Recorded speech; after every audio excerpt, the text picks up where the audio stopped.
मी संभाजीराव निलंगेकरांचं मनापासून अभिनंदन करते की जनतेमध्ये निवडून आलेले आहेत, सरकार आहे, तरी जनतेमध्ये जाण्याचा एक चांगला संकल्प त्यांनी करत आहेत आणि ही जनसंवाद यात्रा आहे आणि त्या जनसंवाद यात्रेमध्ये लोकांचा प्रतिसाद हे प्रचंड आहे. असा लोकप्रतिनिधींनी प्रयोग करणं हे उचित आहे आणि मी त्यांना त्याच्याबद्दल शुभेच्छा देते.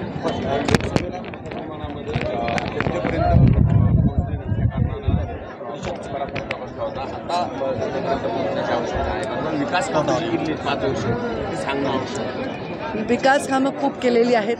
मी आता या रस्त्याने अनेक वर्ष वावरलेली आहे. आता जे काही निधी आलेला आहे, रस्ते झालेले आहेत, विविध वास्तू झालेल्या आहेत, कोर्टापासून ते रुग्णालयापर्यंत सगळा विकास झालेला आहे. आता एका फेक नरेटिव्हमुळे एका निवडणुकीमध्ये आम्हाला एक फार वाईट परिणाम नक्कीच बघायला मिळाले.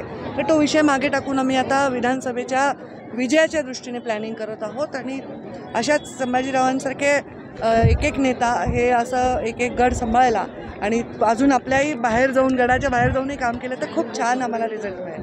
काही राज्यामध्ये महिलांवरील अत्याचार थांबताना दिसत नाहीत. आज पुण्यामध्ये पुन्हा एकदा तरुणीची हत्या करून तिची पाय कापून दिला. आता मला ना या सगळ्या घटना, आता तुम्ही मला हे विचारलं तर त्या सगळ्या घटनांसाठी मी सांगते, या घटनांकडे मला बघायला कसं बघता असं विचारतो पत्रकार, तेव्हा मला प्रश्न पडतो कसं बघायचं. ह्या घटनाकडे कसं बघतं, वेदनादायी घटना आहेत ह्या. फार पीळ पडतो अंतकरणाला की एखाद्या मुलीला जगायचं असतं, तिच्या जीवनामध्ये पुढची स्वप्न असतात आणि कोणीतरी एक नराधम तिची स्वप्न पूर्णपणे विस्कटून तिला नुसतं म्हणजे ती उद्ध्वस्त करत नाही तर तिचा जीवच संपवून टाकतो. हे फार भयानक आहे.